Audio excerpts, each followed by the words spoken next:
Hello and welcome to the Global Church Project. I'm Graham Hill.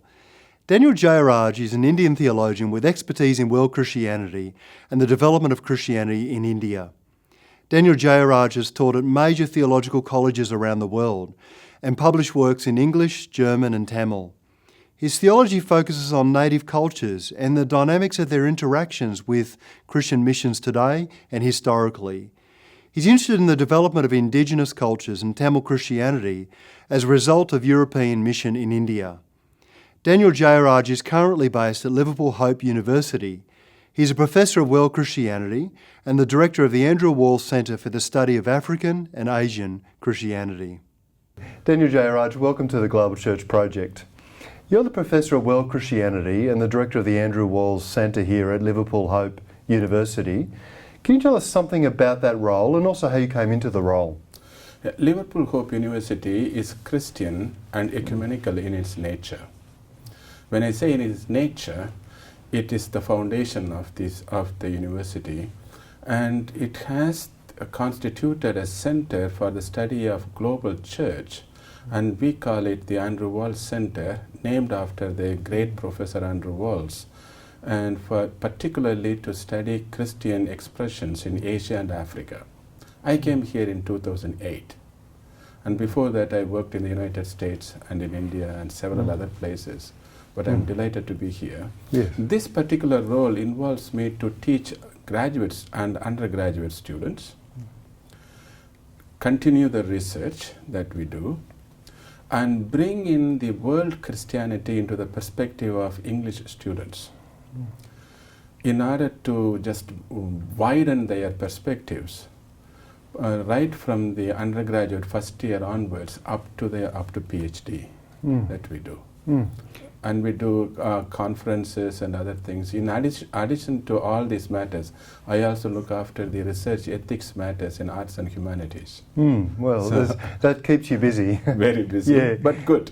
And it's a great idea introducing students right from the early part of their program to world Christianity as well. There wouldn't be too many universities or colleges that would do that. They may do it for specific courses, whereas in our university it is the core for all undergraduate, postgraduate and PhD scholars in theology. All of them study it, right from the beginning. What we did in our first years, we go up to the fall of Constantinople from the very beginning, is the foundation course. The second one we call it exploration. That is a narrower period from 1453 to 1900, and for our final year students it is still very specific. We call it advanced course, and they study from 1900s to the modern times. Now you've got broad expertise in world Christianity and also particular interest in Indian and Asian Christianity. What is it that Indian and Asian Christianity can teach the West about something like enculturation? Jesus himself was an Asian. Yes. That is the foundation of it. Yeah. And almost all the apostles and the earliest Christian converts, they were all Asians. So the very root, so to say, was an Asian root. And how the church has been indigenized, or how Christians have engaged with the Greek world, with the Persian world, with the Chinese or Indians and Alexandrian, the Hellenistic world, all of them teach us great lessons about Bible interpretation, Christian witness in public square, and how Christian message can influence the thought patterns and lifestyles of people. And all these ideas are all the time cross-cultural. So Christian message influences all the time in discussion with people of other faiths or no faiths or ideologies, philosophies, and Christian faith becomes more crystallized and then helps the Christians to appreciate what they are interested with, namely the gospel of Christ. So there are at least two areas that Indian and Asian Christianity dramatically influences the West or can teach the West, and those areas are in enculturation and cross-cultural communication. inculturation, cross-cultural communication, living as minorities among people of major faiths, other faiths, and how do you engage with poverty, and at the same time how do you can minimize or avoid violence, and how can you help people to flourish within the limited resources that they have. And Christians in Asia and particularly in India have a lot of experience in it. When we look at the majority world church today, Asia, Africa, Latin America, other parts of the world, what do we learn about the growth and decline of the church? And also, what do we learn about how mission is rejuvenated? First, the growth of the church. It is slow and steady in some parts. In Asia, as you can see, there is not a single example where it was exploding like in Latin America and other places. No. The only exemption maybe is Korea and also at present China in some parts. But otherwise it has been slow and steady through persuasion. So that is the only medium where they could go. Christians could reach Asian population because their inherent pride in their culture, advanced civilization, written material. For example, in Tamil, my own language, the written literature is nearly 2,000 years old. And Christians cannot come and say, no, they have brought writings. But what they have done is they ennobled what was already there by bringing new ideas and life thinking patterns.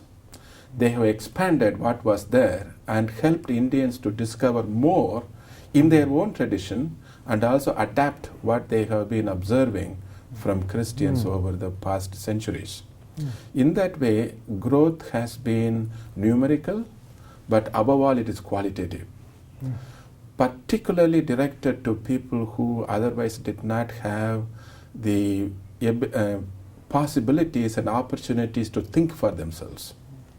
So it seems Christianity gave that possibility, particularly socially so oppressed people, to think afresh. And that expressions are very dynamic, very precious. Decline, yes, there are decline. For example, there is a tradition, Apostle Thomas came to India nearly 2,000 years ago. Then one might ask why there is not so much growth. The other question would be, India was under the British rule for nearly 400 years. Before that there were Portuguese and there were Danes, French. All of them were supposedly from Christian backgrounds, Christian countries. So the colonialism, should it have contributed to the growth of Christianity? Well, these colonial people came there for trade purposes and occupying the land and other priorities they had, but not Christianity. So when you say the decline or small growth is primarily because of the opposition that these people fortunately gave for forced missionary enterprise. They did not do that. They resisted it. Indians resisted that. But the small number of people, 2.4% in India, is very, very small. But the way they are serving the nation as such is phenomenal.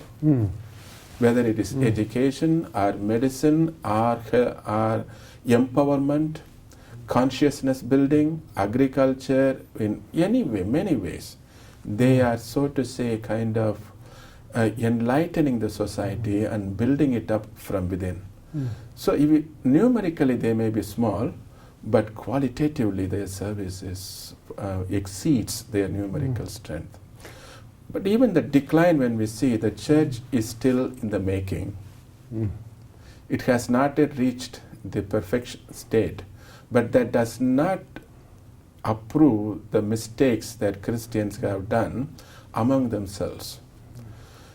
One of the great reasons for decline is the importing European denominational identities and fighting over it on the Indian soil or Asian soil. The questions were not Asian, they were all European questions, European histories, but the denominational identity hinders. In the process, lot of Indian leaders get into trouble themselves because they did not grow up with the European history, so they do not really fully understand what went on in the 16th century England or 17th century Germany. They do not know really, but from knowledge, traditions, they may know it, but they are not able to translate it into Indian situation, and that creates problems. And there are leadership crises based on caste identities, communal identities, and disappointments, promising something and not fulfilling it. All of them are there. But in spite of all these failures and backdrops, we need to say the church is growing very slowly, very slowly. And it teaches us a lot about mission, I think, when we look at a context like that. What are the things that we should learn in terms of mistakes, but also what were things that were done that really served the mission of God well? There are about 5 principles that the earliest missionary, Ziegenbalg, whom I studied for nearly 23 years now, has not proposed, but we can discern them in his missionary methods. First and foremost, it was the personal evangelism. There are many media nowadays, and even in those days, but he said personal touch with a fellow human being about the beauty and worth of being a Christian. That's the secret. Because other people need to see how the gospel of Christ has transformed a person's thinking, living, and relationships. That's number 1. The second one, he said, people think in their mother tongue. And it is their own language should be the medium in which God speaks to them. If that is the case, the Bible should be provided to the people in their mother tongue. So, Bible translation. So let the Tamil people or let Asians hear the words of God and the words of Jesus and the apostles in their own mother tongue. Then they are no longer foreigners. They were Jews originally, Jewish contexts, but it is not so far away, they are very close now. That's the second principle. Of course, he was a Lutheran, and then he knew the importance of translation from Martin Luther. And what the Bible translation in German did to Germany, cultural renaissance, right? And educational flourishing in that place in Germany. So the third principle is all people live in contexts, so you need to know their context, study them well.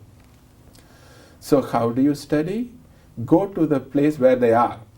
Do not expect them to come to you. Go there, read their literature, visit their people in the places of worship, living, or where they work, or where they gather for entertainments, or the places of pilgrimages where they go, or areas where they discern meaning for themselves and consider as fulfillment. These are the spheres of activity, so it is this discovery of the worldviews, ideas, motives that force people to do what they do or undergirds them. You need to discover that. The third principle is discovery of context. The fourth one is training people to be responsible for themselves and their fellow human beings. The idea behind is European missionaries, whoever they may be, however gifted they may be, they are only passing. They are guests, not settlers. The hosts are the people, and the host know what best is for them. So in that case, it is better to allow the local people to decide what they can do. So, but you need to train them to discover the potential. So that is the beginning of a school system, public school system in a place called Tranquebar. See, India had long school traditions. There's no lack of it, but not everybody could go. Whereas in these schools, everybody, including girls, had the opportunity to go. Earlier, only the Devadasis are the servants of God, literally translated, are the temple dancers, were allowed to sing and read and also to interpret things through body language. So anybody else were not looked upon very well. So female education was frowned upon. But Christians somehow made it an acceptable thing. Nowadays, in the government exams, all the toppers are girls in India. See? It's probably true in Australia too. Yeah, that's the fourth one. Help them to be who they can be, ideally. Help them to mobilize their potential so they would become better human beings, more able human beings, responsible for their decisions and actions, and also responsible for those who they think less privileged. And the fifth one is the key one too. Let the Indian church be Indian. So that means let Indians be in the guiding post, leadership roles. See, that idea began right at the very start of the mission.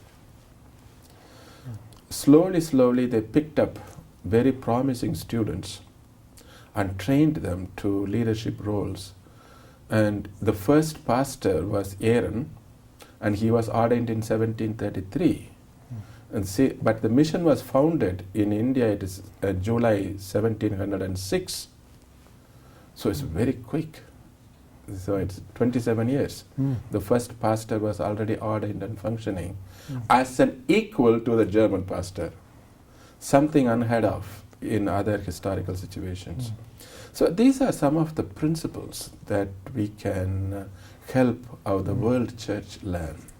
The other thing that interests me is that Euro-American missionaries brought important things to India, of course. Yeah.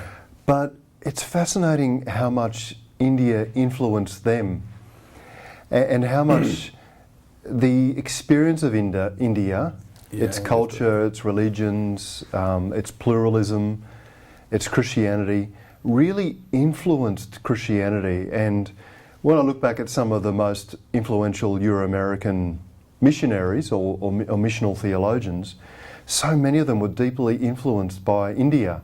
Yeah. So what are your thoughts on that? A leading motive for this impact can be a sense of hospitality. See, Indian society has been a hospitable society for diverse people groups. And their impact has been also very, very different. And the Christians fall into that wider category of local hospitality and making room for, let me use the word foreigner, non-Indians coming from elsewhere.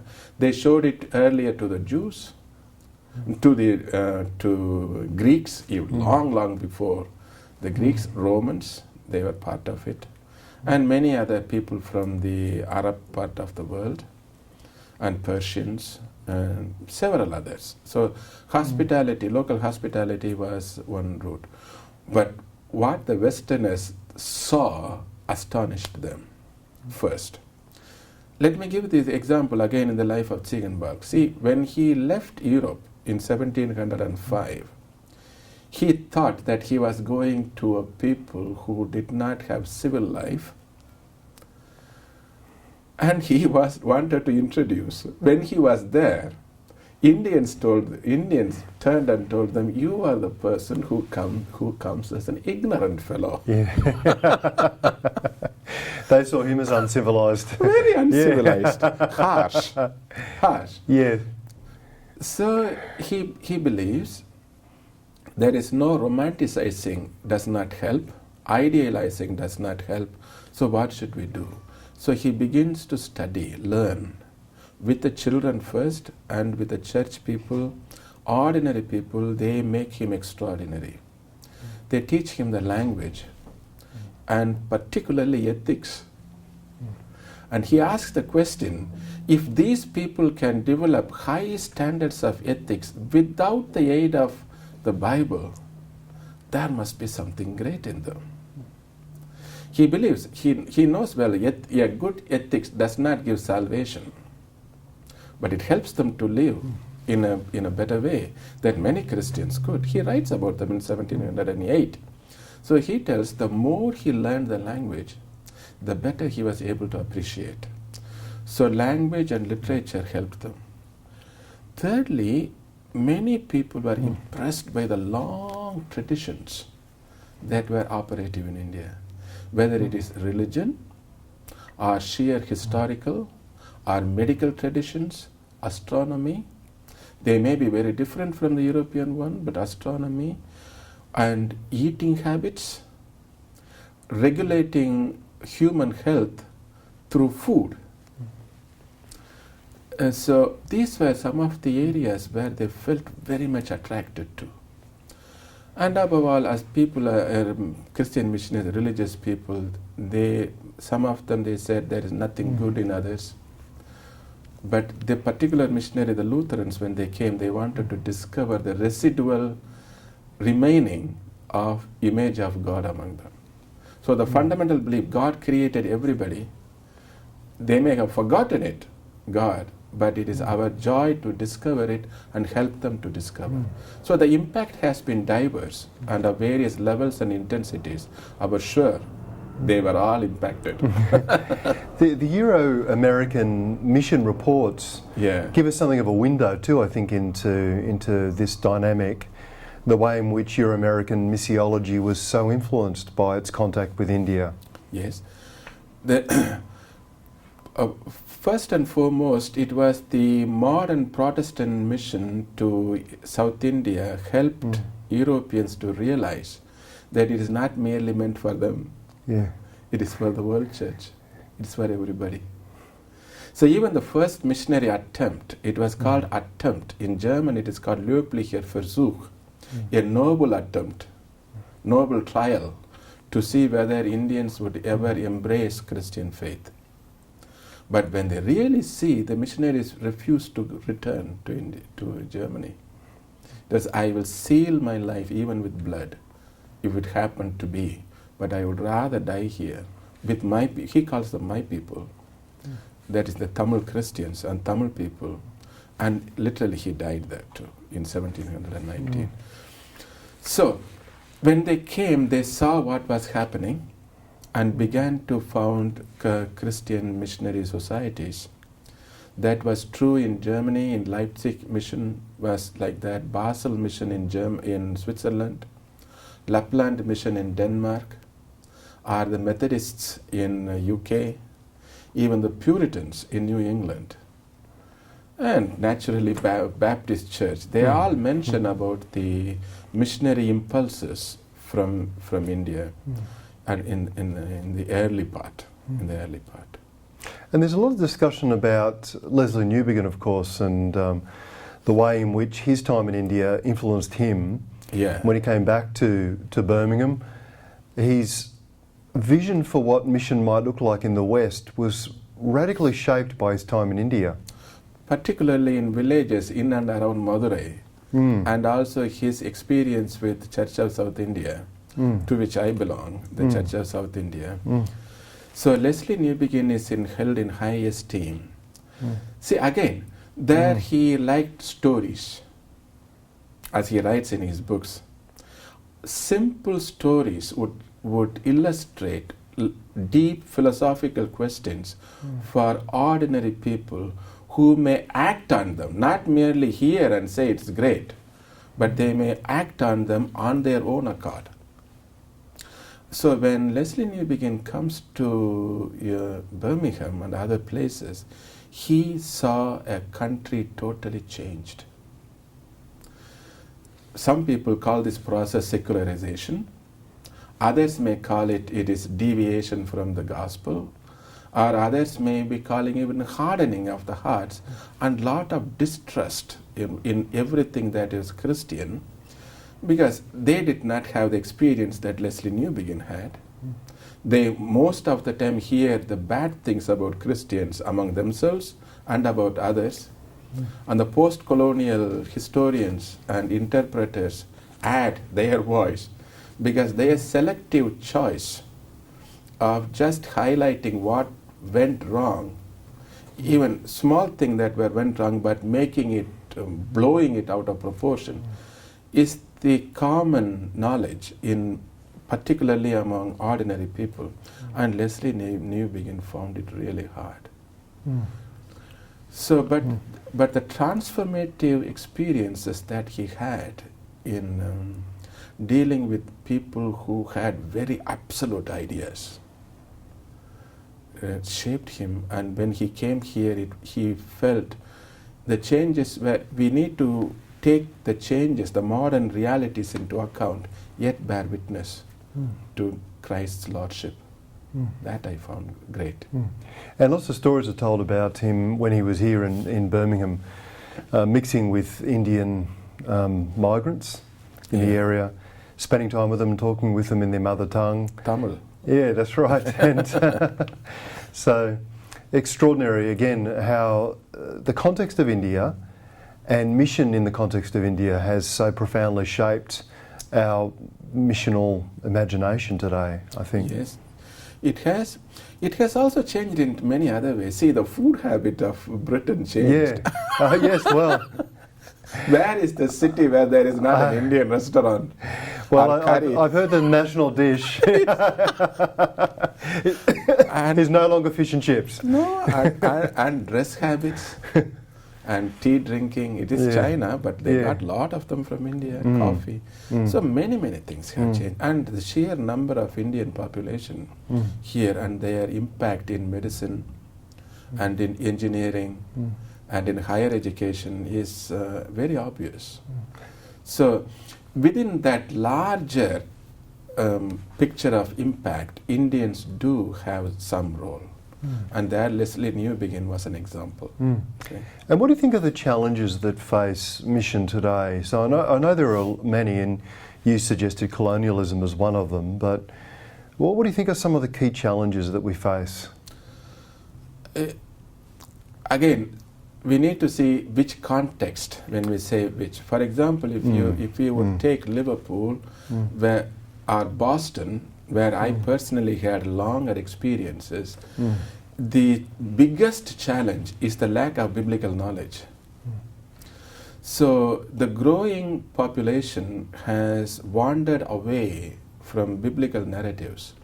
So they do not have the basic vocabulary and stories and imagination to discuss as a Christian. They are open to superficial expressions of other religion. They are momentarily attracted to them, thinking that they are better options that would satisfy their quest. But very soon they become disillusioned. And they are neither in that religion or in this philosophy at home. So for me, that's one of the hardest things, lack of biblical and knowledge. Second, I think it is again the short-term memory of Christian history of their own becoming. When we say about European cultures or American cultures, they are no singular one. They were all the time evolving in relationship with or in opposition to other cultural and religious traditions. People particularly in scholarship, in architecture, in living, in food habits, so many other things. But Christians took a stand. They said, we want to interpret whatever we experience and think through biblical narratives. It is not blindly applying the literal meanings of the Bible of 2000 years ago into modern eras, but drawing and adapting principles. But without that historical knowledge, how they got their identity is very difficult. So the lack of biblical knowledge, lack of their own historical becoming, how they became who they are, is a second major drawback, I think. The third challenge that I have found in my limited experience with the Christian leaders and institutions is their lack of willingness to incorporate people from other cultural and national backgrounds. They may say, for example, ecumenism, but ecumenism evaporates the moment you talk about a position in a church. Then it's no longer an ecumenism. Ecumenism in a far away is good, but not in their doorstep, and definitely not in their homes. So, lot of very kind talk, preaching to somebody else overseas. But if somebody believes their talk, whether it is true, and comes here, and then they are disappointed. So that is again, that is what we call the Ephesian moment has come. The church in Antioch had both Hellenist Greeks, Christians, and the Jewish people, and they were all one. So for the modern church, I think in places like Liverpool or Boston area, it will be how they are going to worship the Lord with Indians, with Koreans, with the Nigerians, with the Ghanaians. So this is going to be a big challenge. It's a third challenge. So I have just mentioned only these three: lack of biblical knowledge, and not being aware of how they evolved, they got their identity, and third, not willing to reckon with the changing demography. See, the medical section and medical people learnt it. Without Indian medical doctors and nurses, I don't think many medical institutions will survive. See? Our computer industry people learnt it. Traders have learnt that trick, but not the church, not the established church. Yeah, and this is one of the things that really concerns me, is that there is a sense in which some of the professions have learnt this lesson, yet more broadly in Western culture, people of an Anglo background still control a lot. When it comes to politics or economics, a lot of the power still resides in a small group of people, predominantly from one cultural background. And what concerns me, I don't know what your thoughts are about this, is that the church is meant to be a new humanity. It's meant to display something different. Yeah. And yet, often we don't see anything different. We see exactly the same thing happening. In harder forms. Yeah. The outsiders may be open. See, in the British Parliament, there are now people from other ethnic background are as MPs. So change is there, but it is taking slowly. But the church, such institutions with their legal structures that were devised nearly 500 years ago, or even earlier in some instances, they do not see any flexibility. And vain pride. Well, I noticed, for instance, that it's one thing to go over to Africa or to Asia or India and do mission there, to engage with the culture, learn some of the language. But as soon as an Indian congregation comes to Liverpool, yeah, for example, or an African congregation is in my church on Sunday afternoon, that's right. All of a sudden I'm not that interested, or I'm not that engaged with the culture. And it does, for me, it raises questions about the relationship between power and mission.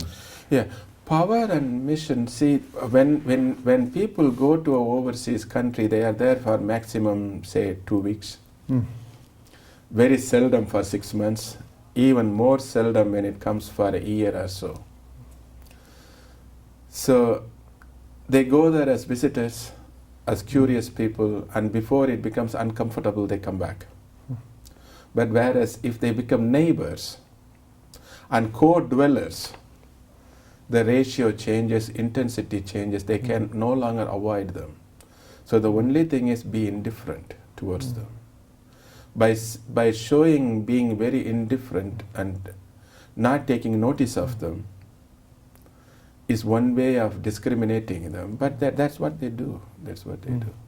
How do you think that the pluralistic, multicultural tapestry of the West today holds keys for the future of world Christianity? It has challenges and opportunities. challenges on both sides. See, for most of the immigrant people who and their successors or offspring, they still think all Europeans and all North Americans are Christians. Terribly mistaken, you know. Whereas these people, and they openly say that we are not Christian, that is policymakers in public, at least, they will tell. So the assumption of people from other parts of the world is a hindrance. They were all Christians. Secondly, the Europeans or Americans whom they experienced were missionaries who to a greater part showed acceptance. And they would think, just because they were Americans, everybody would be open. But when they come here, it is not the case, because they find them, they are normal human beings. It's a shock for several people.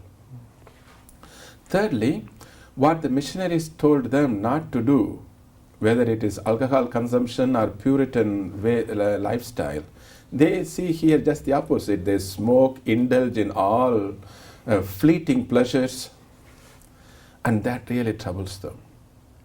And some of the questions that the modern civil society discusses, particularly about equality of all human beings, no matter what their orientation might be to this or that issue, and that is a troublesome thing for a lot of people from the immigrant community. So that is from that side. Seen from the host perspective, they are host only for a short time. Later on, the immigrants are residents, are full-fledged citizens.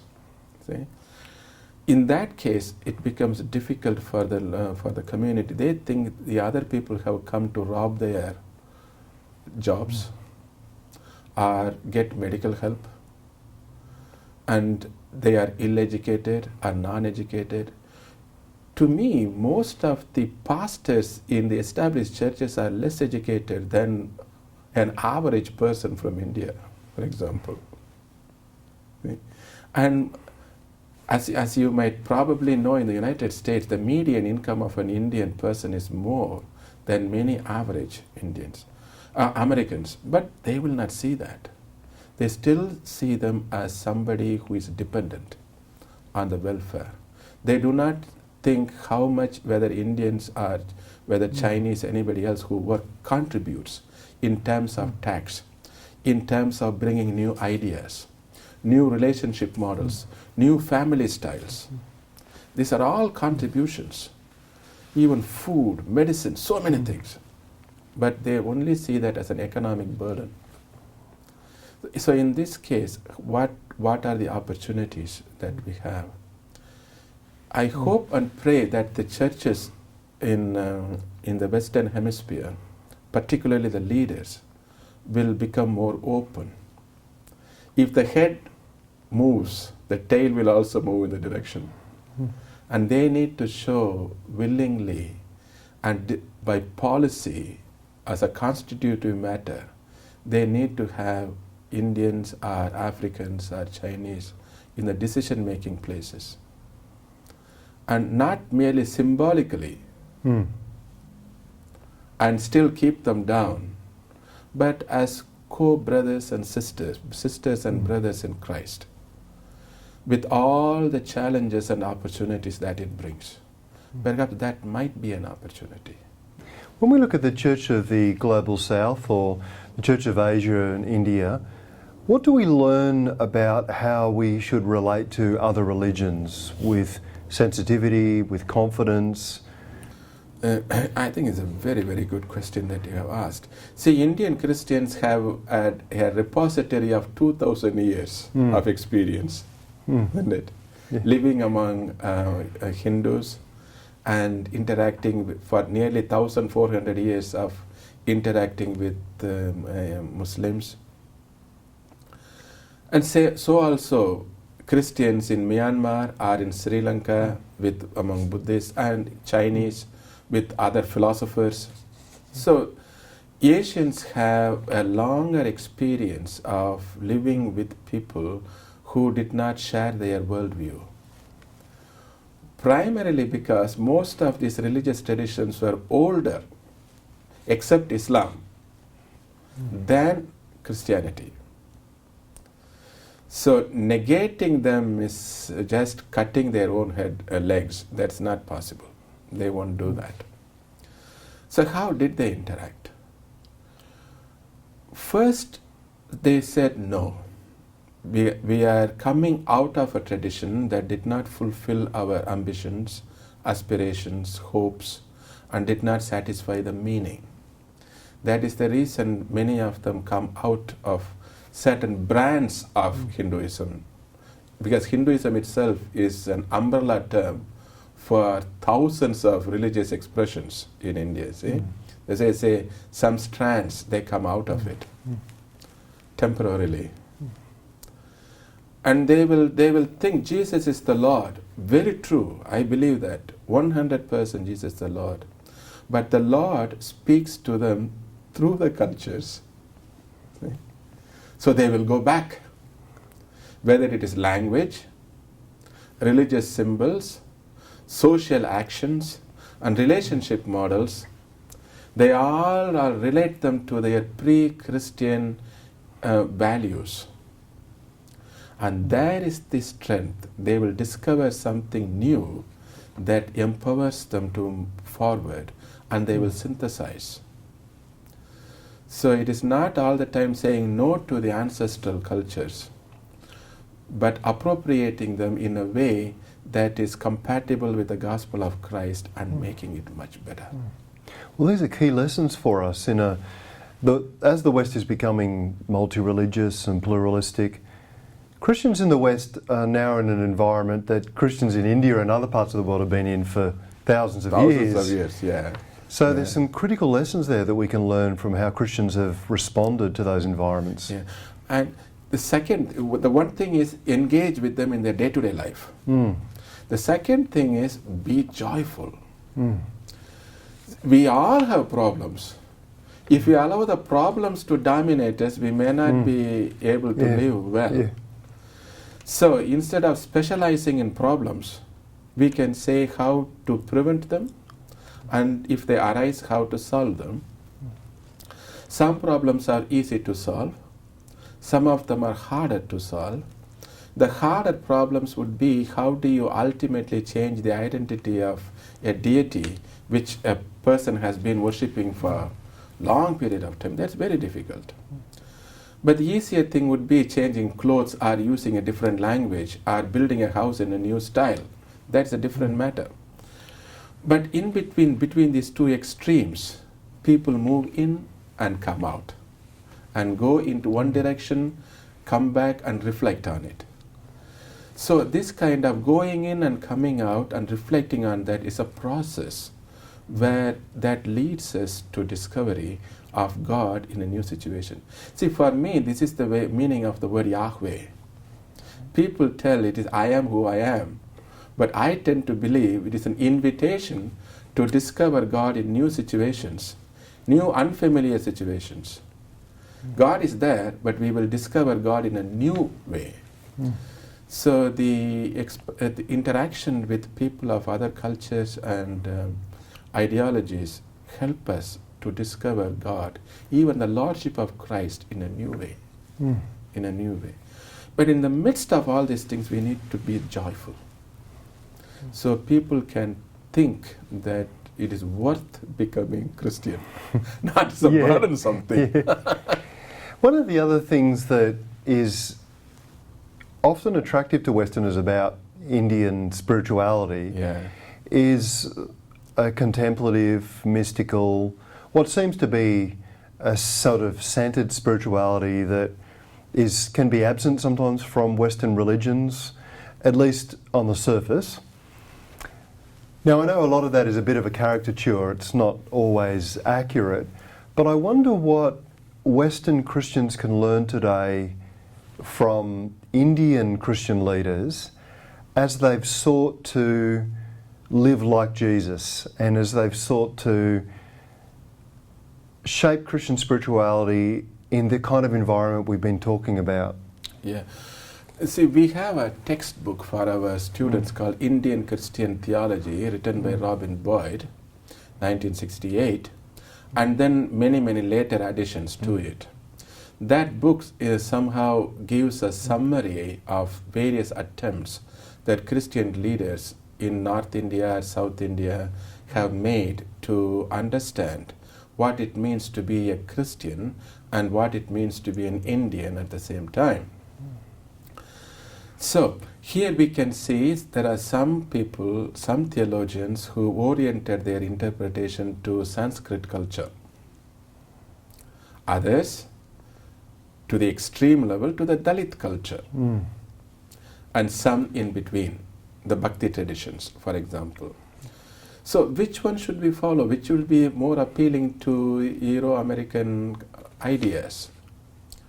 Well, the Bhakti traditions, our mystical traditions, have appealed to a great extent to a people group who were tired of their spirituality or their material possession. They did not give them the satisfaction that they were looking for, or mental stability, a sense of simplicity, it was not there, and having all the time the urge to do something more and more and more, ultimately for what end?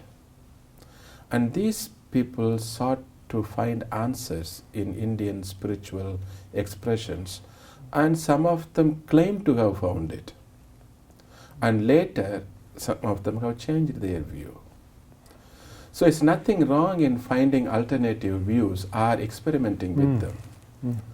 But what can Indian Christians or Chinese Christians or Korean Christians teach or share with their fellow sisters and brothers in Christ? Maybe three things I would suggest.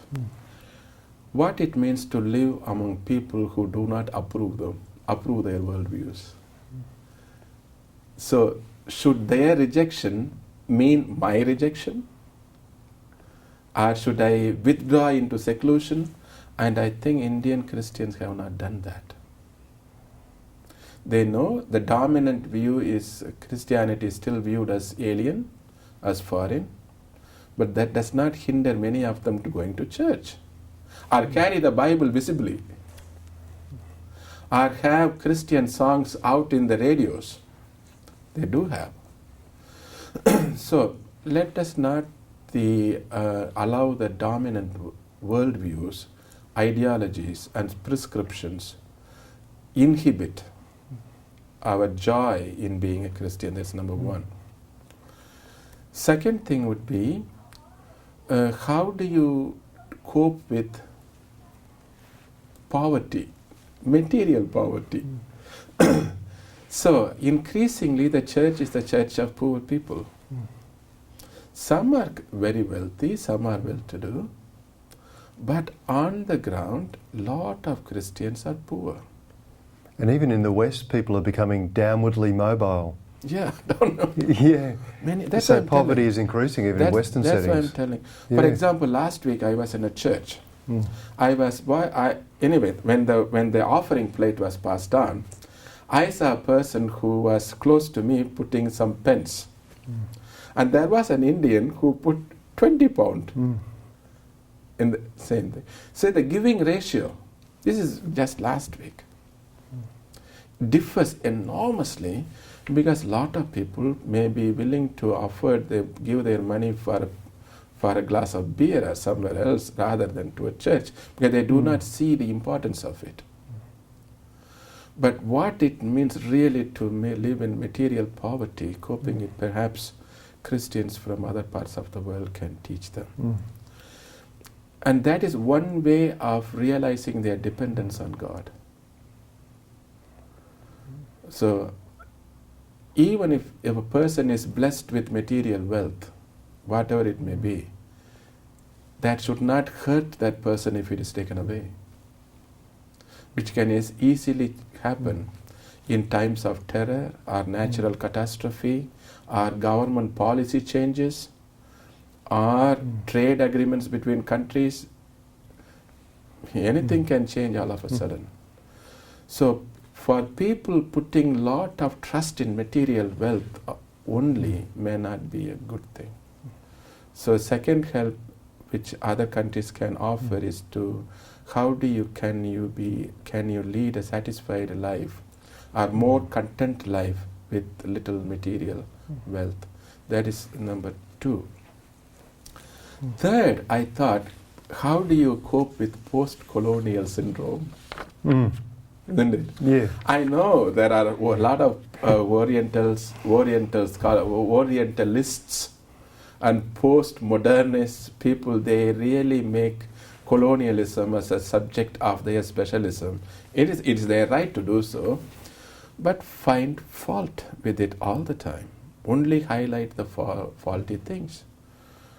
Whereas as Christians, we can see what good was there. Whether it was a mail system, or road system, railway system, modern communications, alternative way of life, or women empowerment, even in a limited sense, are introducing new way of dealing with health, removing older opinions about evil spirits causing diseases. So many of the things are there. Good things may have happened. But as seeing the West only as a burdensome place may not be historically accurate, where Christians can bring in a corrective. Yes, there were mistakes, but dwelling on the mistakes and feeling good about dwelling in it may not be a way out. And sometimes it's helpful to remember, I think, that the colonial impulse is a very human one.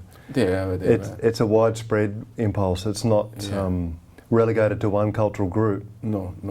So as human beings, when we look at what colonising does, we see that we're all tempted to colonise others. Yeah.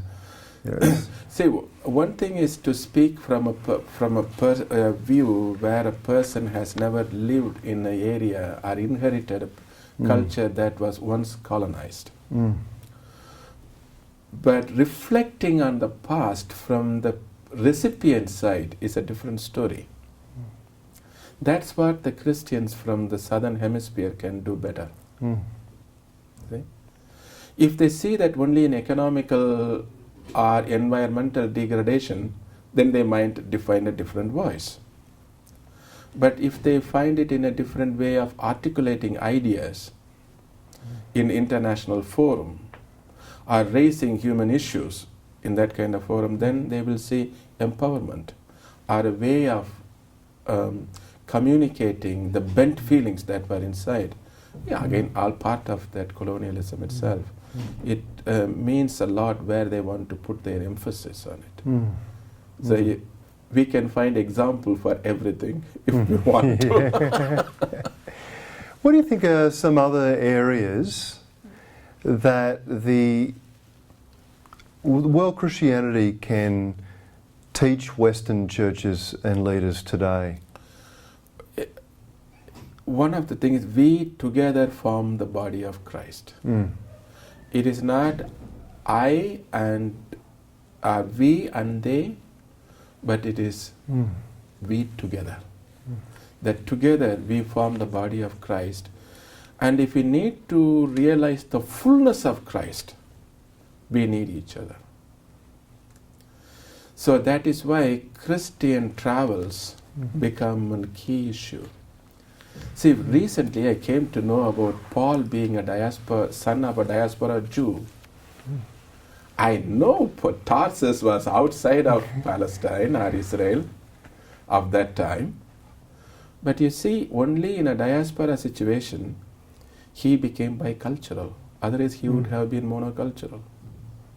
And monocultural thing has its stability, but in the long run, if it does not receive fresh impulse from elsewhere, it will be self-pleasing and stagnating. That may not be a good thing. So that is why, however good the local culture can be, it can still become better through interacting with people from other parts of the world, particularly sisters and brothers from Christians from other parts of the world for the sake of realizing the body of Christ and celebrating the fullness of it, whatever it may mean. It can mean, in some cases, just simply singing a song, see? Or reflecting over a theological idea. In other ways, it may be a multicultural, intercultural marriage, for example, in a family. So it can take wider expressions, but the more, the better. That's what I think, for theologically speaking, to have a fuller view of Christ and fuller view of Christian expressions. And secondly, I think what world Christianity can do is to tell how we are interdependent, how much we are interdependent. See? As we said, Jesus was an Asian, but a lot of people think he was an European, because the indigenization was so much, so intense in one place. And now that westernized Christ is being propagated as the Christ. Similarly, church songs, definitely Jewish Christians may have sung, but the music was invented in Edessa. The theological questions with which Europeans are still grappling or breaking their head is all Greek questions, West Asian questions. The New Testament was, as we know of today, is assembled in Alexandria, in Egypt, see? In the 4th century. Athanasius, Bishop Athanasius, we know that. So that is the interdependence of the past, and interdependence during the Middle Ages, and how the Greek study communicated Greek knowledge to the West. Who knows where the Greeks had their ideas, whether from Chinese or from Indians or from elsewhere. See? And it's interesting how we reflect on the way in which much of Western theology is addressing Western questions. And it needs to address different kinds of questions. Yeah, that's true. In different settings, or people do theology in their own context that addresses their own questions. But it makes me wonder about the West today. You know, when I go around Liverpool or Sydney, which are very multicultural, I mean the area I live in is something like 70-something% of people are first generation Asian in the area I live in. Do the questions that my Western theology ask and answer make sense to my suburb in Sydney anymore? So this is an important question even for the West today, is how do we help communities in the West that come from such diverse backgrounds begin to deal with and answer questions that are coming from their own culture and their own context? There may be multiple answers. And for the recipient and their need. So maybe one answer may not help.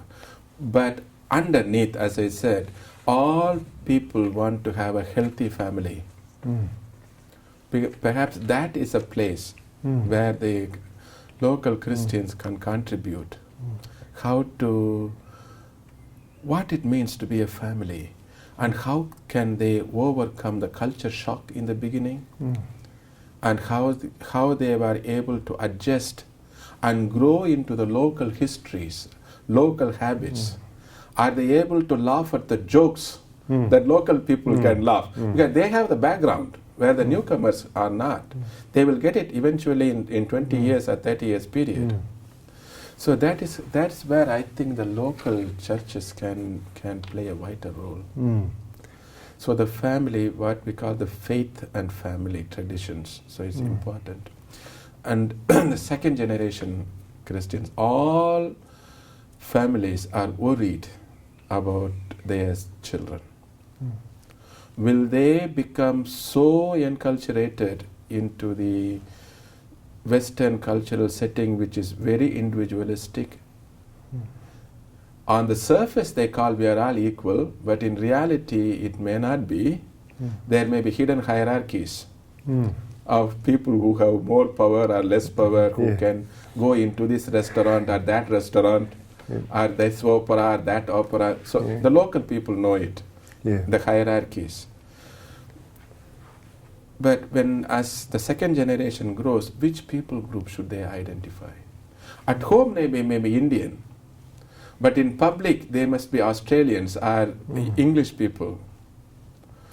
But the split personality that comes in between place, it really can be harmful if it is not help them to say, okay, the struggles that you go through are normal. And with God's help, you will be able to flourish. You are able to combine both of them. That's possible. When you look at the second and third generations, do you think some of that bicultural or cultural hybridity will be a resource for the church in the future? In some cases it's not. I have not yet fully studied it. We are planning to hold a major consultation here on campus on the 19th of March 2016, precisely on this question. So what are the challenges the second generation immigrant Christian communities find, particularly in relation to churches? Would they be a better leaders? So we have evidence for both, for yes and no. The no side outweighs the yes side at present, but perhaps the samples that we know of is not yet enough to see how the second and third generation Christians were able to bridge the gap. So in some great cities it is possible. It's possible. But we will see. Is there anything else that you wanted to say to us today? Thank you for coming, and Liverpool Hope University and Andrew Wall Center. And now you have known what we are doing here, and trying to be a critical Christian partner, raising questions and probing answers, along with our sisters and brothers who are locally in community. So what it means to be a Christian in the 21st century English context here in Liverpool, for example. Same question you would be having that in Sydney and other places. And we need to continue to ask that question. And how we can bring our priorities under the Lordship of Christ, including our intelligence, intellectual quests.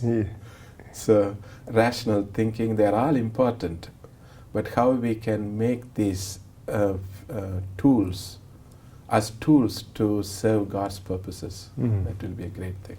Daniel Jeyaraj, thank you for joining us at the Global Church Project. Thank you for this opportunity. God bless you.